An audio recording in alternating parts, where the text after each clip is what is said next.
Eu sou o Carlos de Oliveira, tudo bem? Esse é um dos primeiros vídeos do canal Renovare.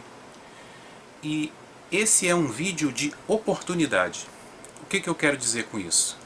A Nancy Trivelato, no canal dela do YouTube, ela fez uma live muito interessante junto com os nossos colegas Saulo Calderon e Anderson Gomes. Recomendo fortemente o canal dos três, para quem estuda assuntos relativos à espiritualidade, né? Eles fizeram uma live no dia, deixa eu ver aqui, 14 de janeiro de 2021, e essa live ela teve como principal objetivo, o assunto central, uma conversa sobre a Covid-19, sobre os desafios, como que cada um está percebendo essa crise, essa situação, né? E eles fizeram uma live muito interessante, que durou quase 2 horas e já teve mais de 12 mil visualizações. Então você vê que é um assunto bem legal, né? E por que eu digo que esse vídeo é um vídeo de oportunidade? Porque a live deles mostrou, na minha visão, uma situação que é exatamente o motivo da existência desse canal. Eu vou então enviar esse vídeo que eu estou fazendo para cada um deles, para a Nancy, para o Saulo e para o nosso colega, esse eu não conhecia antes da live, para o nosso colega Anderson Gomes, a respeito dessa contribuição que eu vou fazer, mas vou deixar também esse vídeo no canal Renovare, porque eu acho que é bem a oportunidade, uma oportunidade muito interessante para eu falar do mote do canal Renovare, né? Da motivação principal dele. Então eles passaram esse tempo, que eu já comentei, são quase 2 horas, conversando sobre as questões da Covid, as pessoas em casa, os desafios, e também um pouco de oportunidade, claro, né? E durante essas 2 horas eles falaram de temas a respeito de espiritualidade, projeção da consciência, energias, caridade, um pouco de reforma íntima ou autotransformação, como você queira dar o nome. E eles conseguiram uma coisa muito interessante para mim, porque justamente me deu a oportunidade de falar sobre isso. Antes de seguir adiante, eu queria reconhecer que o assunto que eu vou tratar aqui é um assunto delicado.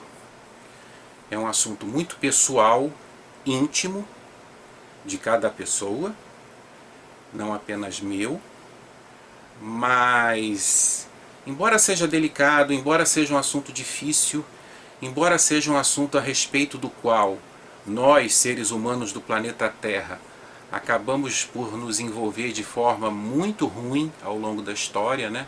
Seja um assunto que realmente nós abusamos demais dele, no sentido negativo, mas eu acho que a gente não pode evitar esse assunto. Como é que eu vou começar a tratar desse assunto? Eles, no final da live, falaram de assistência espiritual, de assistência material durante a Covid e fora da Covid também. E essa necessidade de assistência, necessidade de uma boa intenção, de cosmoética, como a conscienciologia propõe esse termo, esse assunto ele surge como do nada. Ou seja, do nada nós desistimos de sermos pessoas indisciplinadas moralmente, emocionalmente, espiritualmente, coletivamente, e aí nós entendemos que o lógico é a cooperação, então nós passamos a agir com cosmoética. Eu acho essa visão muito limitada e que tem muitos problemas para você conseguir sustentar isso. principalmente num mundo bagunçado como o nosso. Eu acho que tem uma coisa anterior a isso, e é sobre esta situação, esta experiência, mais do que um conhecimento lógico, racional, esta experiência, essa vivência anterior à cosmoética, às boas intenções, à autotransformação, essa experiência anterior é o assunto desse canal. E a essa experiência anterior eu chamo de fé.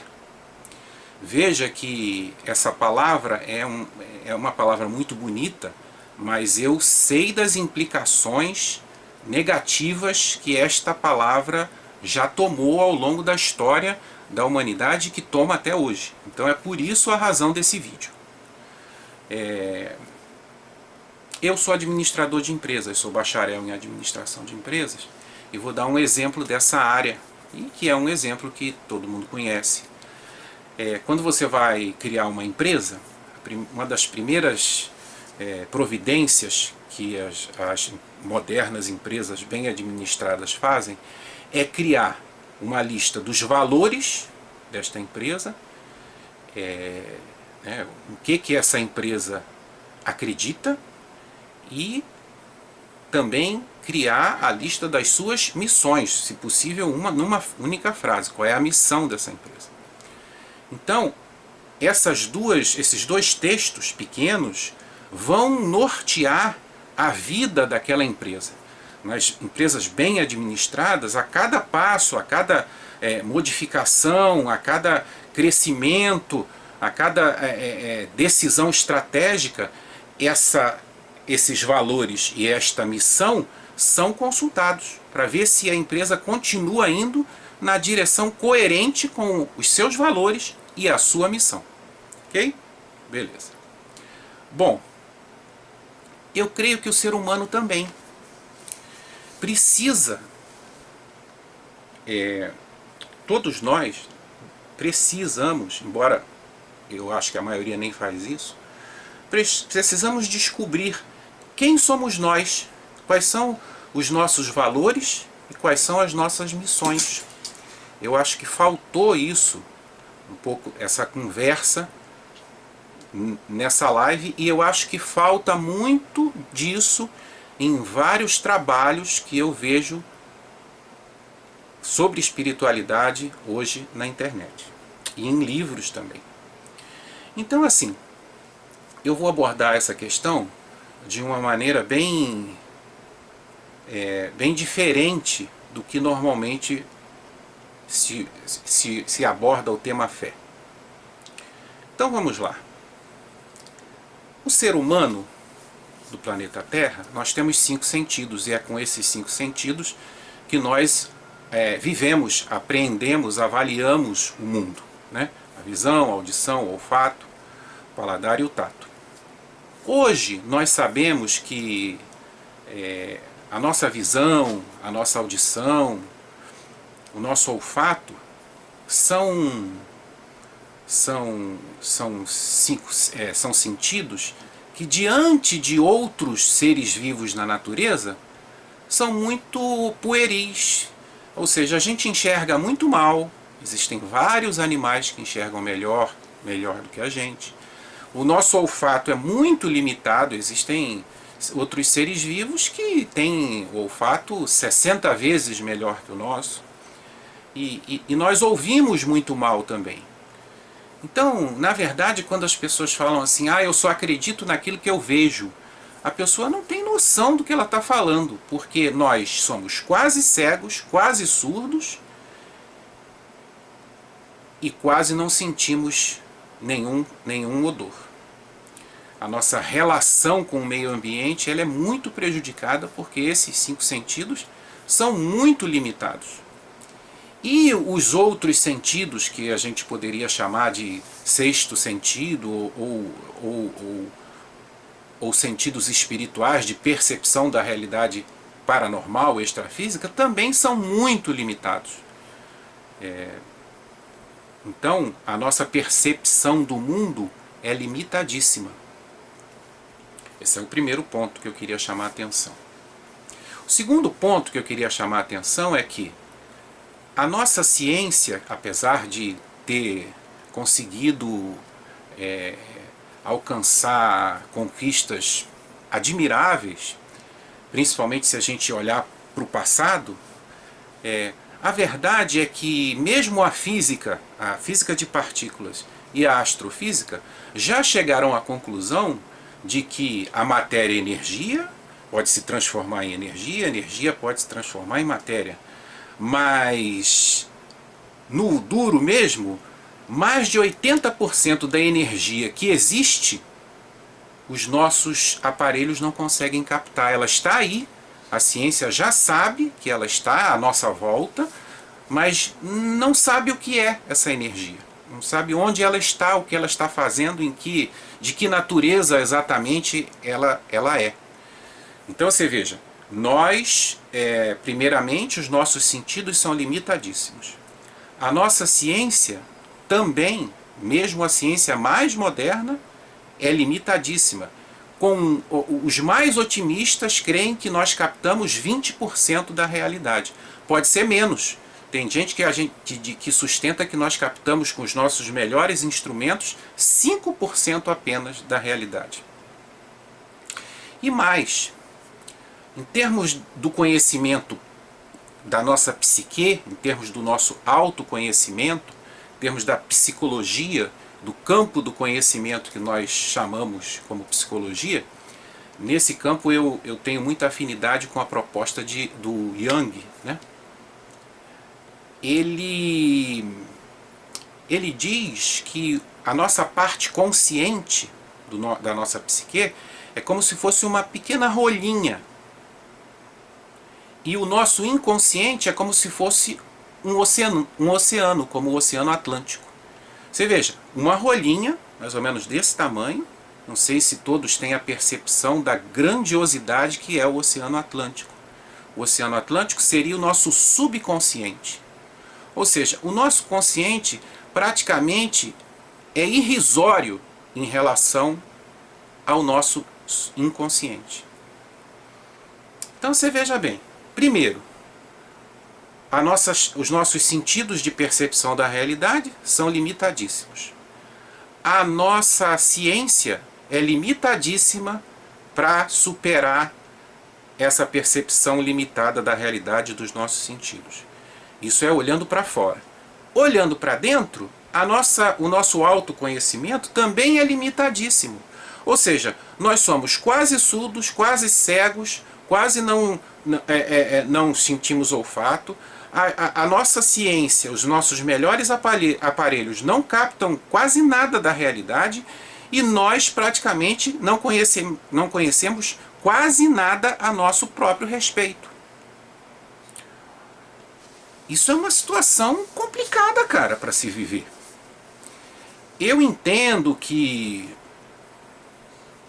o espiritismo, a teosofia, o hinduísmo, o budismo, a conscienciologia falam em livre-arbítrio. Claro que nós temos uma certa liberdade para exercer o nosso livre-arbítrio. Claro, isso é evidente, a gente vê isso a todo momento. Mas, na boa, essa liberdade é muito pequena, porque a gente não sabe quase nada de nada. Então, o nosso espaço para errar, acertar, é bem pequeno. E me parece que seja natural e bom que seja assim, porque nós somos seres muito infantis. Na minha visão, na minha percepção, o que acontece é que nós estamos no jardim de infância. O planeta Terra é uma sala de jardim de infância, onde os nossos professores tratam, né, de criar um ambiente pedagogicamente construtivo e adequado às nossas imaturidades. Esse é o planeta Terra, na minha visão. E aí, o Jung, ele propõe que devido a todas essas limitações, a tudo isso que a gente não sabe, a gente precisa de um guia. A gente precisa de um professor, e esse guia, esse professor existe dentro da gente, que é aquilo que ele chamou de self, que é a nossa essência, que nos guia, que vai pegando os conteúdos que estão no nosso inconsciente e trazendo para o consciente, para a gente poder trabalhar na hora certa e tudo mais. Esse self eu chamo de Espírito Santo. Mas se você quiser chamar de centelha divina, de Deus interno, de Oxalá, de Alá, do Eterno, do Sem Nome, de Zen, do Tal, do Nada, o que você vai chamar, eu não sei, de Zambi, né? Não sei como você vai chamar mesmo de self, de Deus, o que você vai chamar essa centelha interna que pode nos guiar se a gente permite, eu chamo de Espírito Santo, que é o Deus em mim. Deus em você, Deus em todos os seres. A essência de tudo que existe é essa superconsciência a qual eu estou chamando de Deus. E quando eu falo de fé, eu estou falando do relacionamento íntimo e pessoal com esta essência. E por que esta fé e este relacionamento íntimo e pessoal é importante?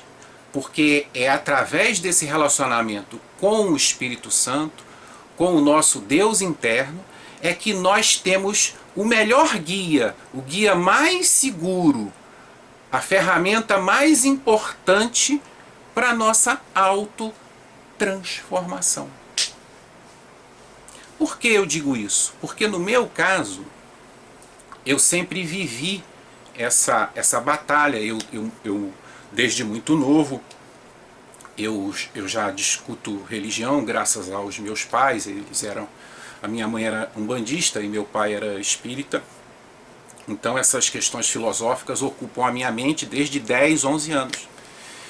E a reforma íntima, como os espíritas chamam, a autotransformação, como as pessoas mais modernamente chamam, sempre foi um dos meus assuntos, né, importantes, principais. E eu tinha resultados muito limitados, porque eu entendia que essa autotransformação era uma batalha contra os meus defeitos, né? Era uma batalha do meu lado bom com o meu lado mal.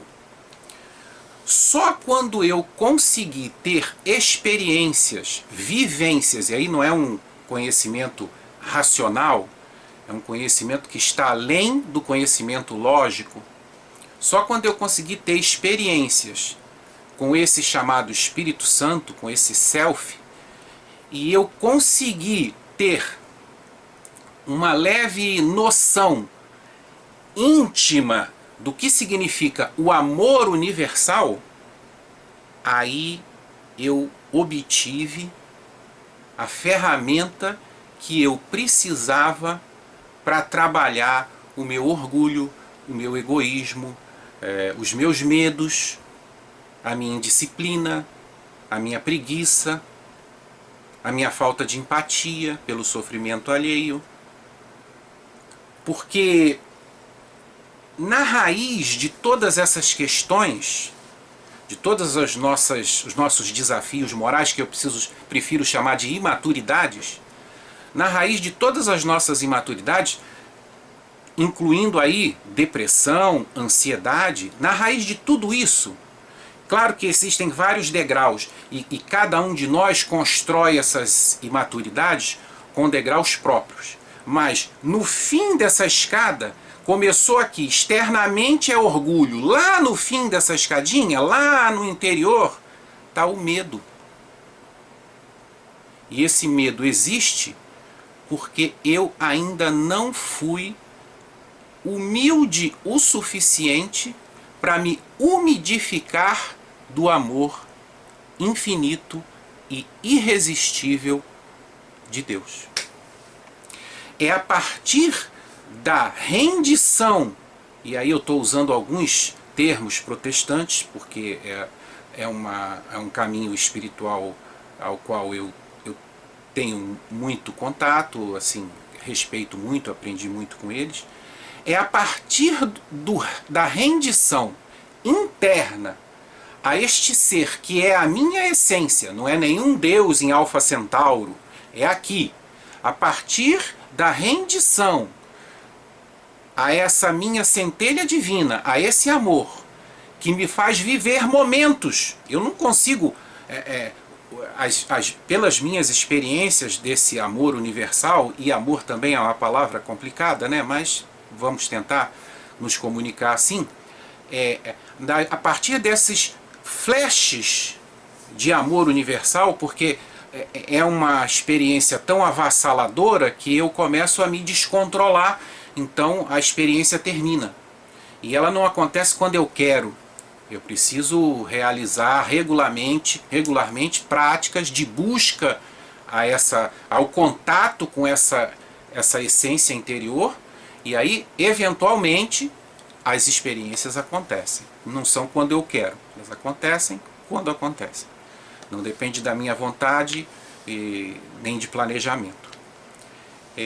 Então, a partir dessa vivência, desse amor avassalador, acachapante, então esse medo essencial se dissolve. E aí, quando esse medo essencial se dissolve, eu passo a dissolver, a ressignificar o meu orgulho, o meu egoísmo. Vou dar um exemplo. A irritabilidade, a agressividade, evidentemente vem do medo. É um desafio, né, uma imaturidade relativamente simples de se compreender. E aí o que acontece? Eu sou uma pessoa que explodo com os outros muito facilmente. E isso sempre foi uma dificuldade para mim, porque quando eu via, pum, já tinha explodido e me arrependia.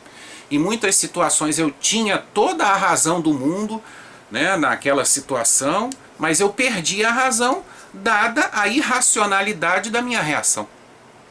E aí o que começou a acontecer com esta vivência desse amor universal? Eu comecei a fazer um trabalho interno e percebi essa irritação, essa explosão era o medo de ser prejudicado. Ah, isso é uma injustiça, eu vou ser prejudicado. Não posso ser prejudicado. Não posso ser prejudicado por quê? Será que eu vou ser prejudicado mesmo? E isso não é um trabalho racional, é um trabalho vivencial, existencial. Esse amor foi dissolvendo o medo, que foi dissolvendo, que foi dissolvendo, que foi dissolvendo, e hoje eu sou um ser muito menos irritadiço do que já fui no passado. Mas não é porque eu peguei aquela irritação e eu reprimi aquela irritação. É porque eu tratei essa irritação a partir da minha vivência do amor essencial, do amor universal. E essa vivência do amor universal eu tenho no contato com esta consciência universal. E esta intimidade com a consciência universal eu chamo de fé. Tá bom? E aí eu estranhei nesta live o quê? Poxa, nós estamos presos em casa. Claro que a vida, Deus, os nossos mentores, os nossos amparadores, beleza, quem você quiser, está querendo nos dizer alguma coisa. Eu creio que a vida é uma escola. Tudo é uma tentativa de nos ensinar algo. A cada segundo das nossas vidas, alguém, que eu chamo de Deus, está tentando nos ensinar algo. Eu aqui estou aprendendo algo, vocês estão aprendendo algo. Quem ouvir esse vídeo e ver, aprenderá algo para si. Se eu estou no ônibus, eu estou aprendendo algo. Se eu estou lavando louça, eu estou aprendendo algo. Se eu estou no trabalho desenvolvendo um relatório, eu estou aprendendo algo. Se alguém grita comigo, eu estou aprendendo algo. Tudo é uma sala de aula. Então, se o mundo nos fez ficar em casa, me parece que é muito provável que esse mundo está querendo dizer assim: olha, vocês precisam olhar para dentro de si mesmos. Está faltando autoconhecimento. Está faltando interiorização. Está faltando reflexão. Está faltando práticas de autoconhecimento. E quando você se autoconhece, é inevitável que você esbarre nesse self, nessa experiência do amor universal. Me parece inevitável isso. E isso é bom, porque é a partir dessa experiência que eu tenho as ferramentas para efetivamente realizar uma autotransformação profunda e não apenas ficar reprimindo aquilo que eu acho que é um defeito. Primeiro, vivendo o amor de Deus, eu começo a entender: nós não temos defeitos, nós temos imaturidades.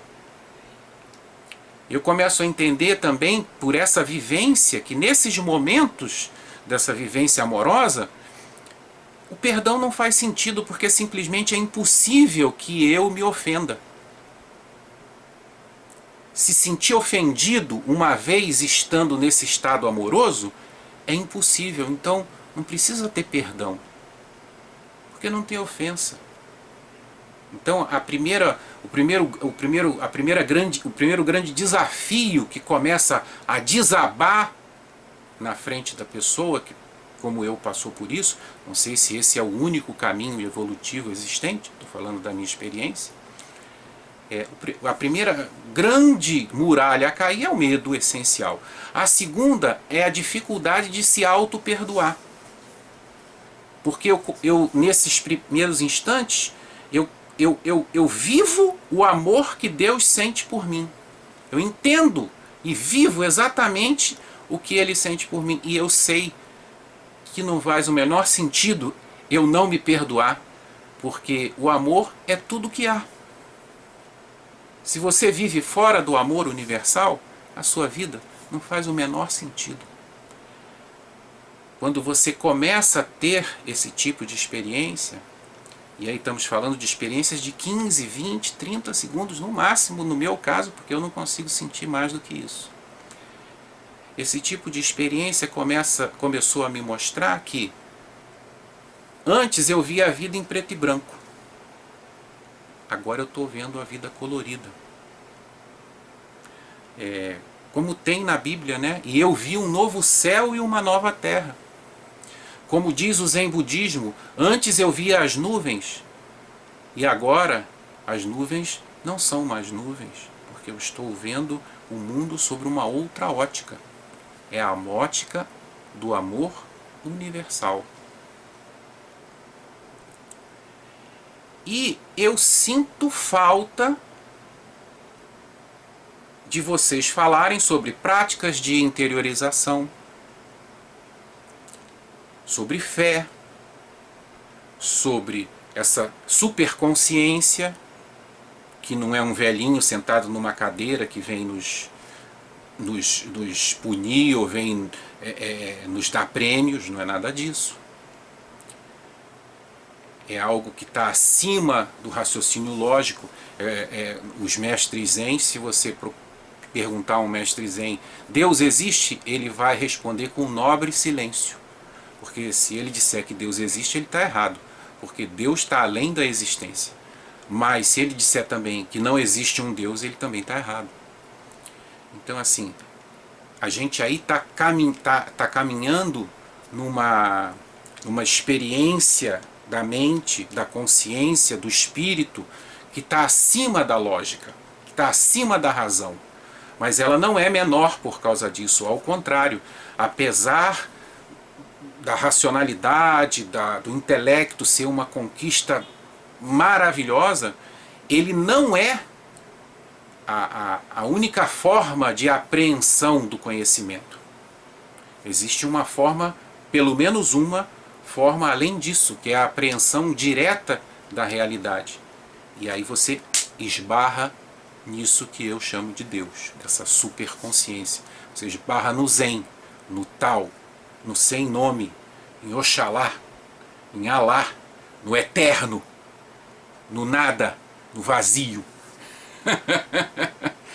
E eu sinto falta, como senti nesse vídeo de vocês, desse tipo de assunto, porque para mim você falar assim, ah, mas eu tenho que me manter equilibrado. Claro, temos que nos manter equilibrado, pela vontade, com certeza, mas esse é um processo interno muito mais complexo, muito mais rico, muito mais árduo, e tem toda uma história que a gente precisa falar sobre isso, sobre esse assunto, né?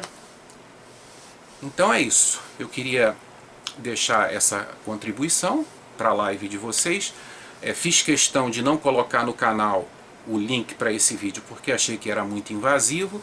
Estou mandando esse link via e-mail, e para vocês que estão vendo o vídeo do canal, eu vou disponibilizar lá no canal.